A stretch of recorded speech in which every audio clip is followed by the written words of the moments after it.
Khelo India State Center of Excellence ni Tuidulma by the Ashmita City Leagues Shongsa Bharat Hapang Youth Affairs and Sports ni Bukhakti Kokti Shalo Khelo India State Center of Excellence ni Tuidulma by the Ashmita City League Shongsa Agartala Badarghat Raima Swimming Pool Shongsa Pandao Thungbedik ni Montri Tinku Roino Khobei Thungbedik ni Kumunia Dong Tangfang Shong Tongbaika Oshani Pantani Bishingti Kaini Event Fioguri Zaka Kaishanka Judu Te Kaishanka Swimming Burirok ni Bagai Shimis Ashmita City League Shongsa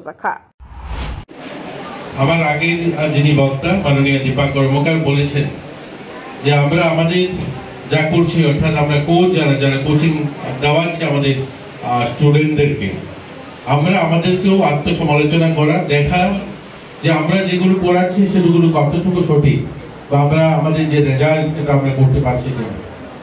দেখুন আমাদের রাজ্যে অনেক ছোট রাজ্য, সেই সংখ্যায় যদি বলি যে অনেকগুলো আমাদের ভারতের বড় বড় রাজ্যগুলোর একটা জেলা সমান আমাদের গোটা রাজ্যের জনসংখ্যা, কিন্তু জনসংখ্যার নিরিখে আমাদের যে মেডেল ট্যালিটা সেটা খুব একটা খারাপ নয়, কিন্তু বড় বড় অনেকগুলো টুর্নামেন্টে আমরা দেখি যখন সর্বভারতীয় স্তরে আমরা পিছিয়ে পড়ছি। এটা কিন্তু আমাদের আজকের দিনে আমাদের আলোচনার বিষয় যে আমরা এতগুলো পরিকাঠামো উন্নয়ন যেগুলো ইনফ্রাস্ট্রাকচার কথা বলা হচ্ছে, একটা সময় ছিল যে আমাদের রাজ্যে ইনফ্রাস্ট্রাকচার খুব একটা ছিল না, কিন্তু আজকের দিনে আমরা বলতে পারি যে অন্যান্য রাজ্যের তুলনায় উত্তর পূর্বাঞ্চলের রাজ্যের তুলনায় আমরা কোনো অংশে পিছিয়ে নেই। আমাদের রাজ্যের ইনফ্রাস্ট্রাকচার আমরা অনেকগুলো ইনফ্রাস্ট্রাকচার গড়ে তুলেছি ইতিমধ্যে।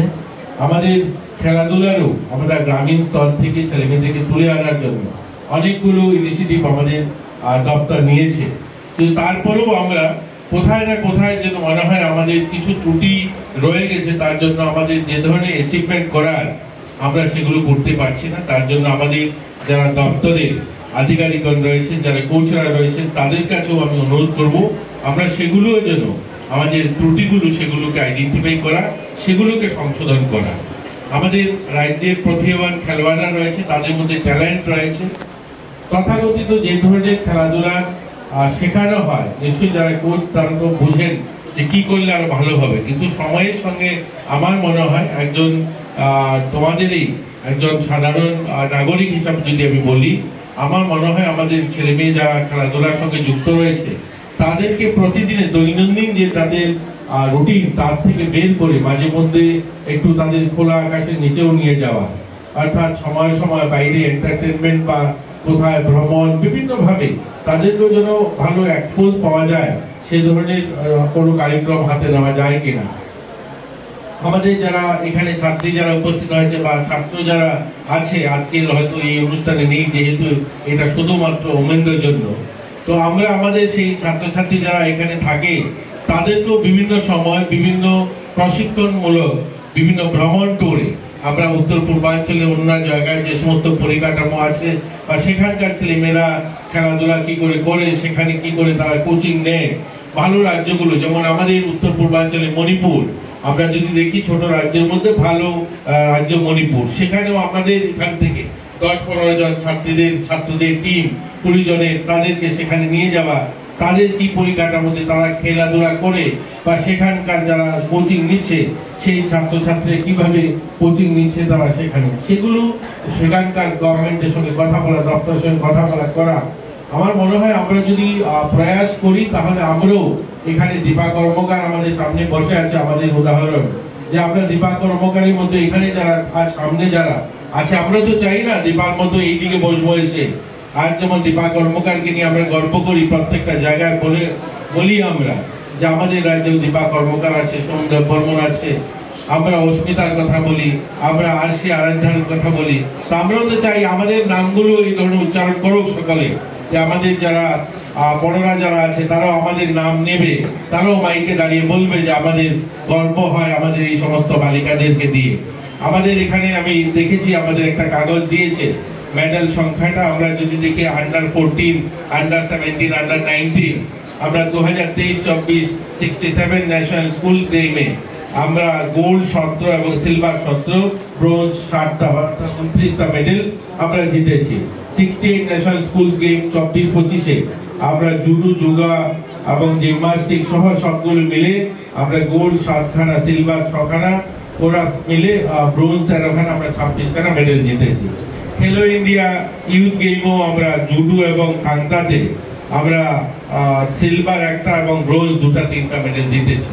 কিন্তু এটা আরো ভালো করতে হবে। আমরা দেখেছি এবার যখন উত্তরাখণ্ড হয়েছে সেখানে আমাদের কিন্তু রেজাল্ট খুব ভালো ছিল না, আমাদের রেজাল্ট আরো ভালো করতে হবে। এর জন্য যা যা প্রয়াস করে আমাদের করতে হবে। এখানে যারা সামনে আমার আছে সবাই শীতল দেবীর নাম শুনেছ? শীতল দেবী এই এখন যখন প্যারা 2024 প্যারা হয়েছে প্যারিসে, এই প্যারা গেমে শীতল দেবী তার যখন জন্ম হয়েছে তার 2 হাত বিহীন মেয়ের জন্ম হয়েছে। সে কথা বলতে যখন শিখেছে তার মাকে বলেছে যে আমার দেখো 2টো হাত নেই, তুমি কতদিন আমাকে খাইয়ে দেবে, কতদিন আমি এইভাবে বাঁচবো, আমাকে এমন কিছু করাও যে আমি যেন মানুষকে প্রেরণা দিতে পারি, আমাকে এমন কিছু শেখাও। তো তার মা তাকে মাঠে নিয়ে যায় একজন কোচের কাছে এবং তাকে বলে যে তুমি ধনুষ চালানো শিখতে। তো ধনুষ চালাবে কি করে, তার তো হাত নেই। তো সে পা দিয়ে ধনুষ চালাতে তাকে শেখাতে শুরু করে।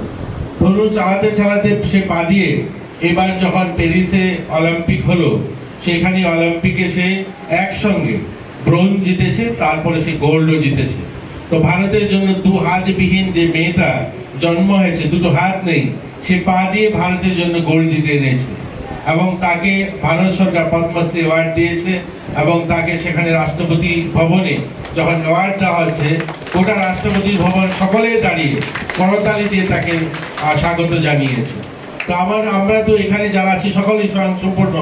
আমাদের সংকল্প নিতে হবে, আমাদের লক্ষ্য স্থির করতে হবে যে আমরাও একসময় মেডেল জিতবো। আমাদের জন্য সকলে মিলে দাঁড়িয়ে করতালি বাজাবে, আমরাও রাষ্ট্রপতি ভবনে যাব, আমরাও সেখান থেকে মেডেল আনবো, আমরাও একসময় 26 জানুয়ারিতে সেখানে উপস্থিত হব। এই ধরনের আমাদের লক্ষ্য স্থির করতে হবে, তবেই আমরা আমাদের যে গন্তব্য সেখানে আমরা পৌঁছাতে পারবো।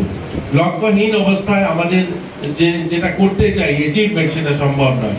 তাই আমাদের লক্ষ্য স্থির করতে হবে, তবেই আমরা আমাদের যে লক্ষ্য সেটাকে আমরা অ্যাচিভ করতে পারবো। Bureau report, খুম্পই।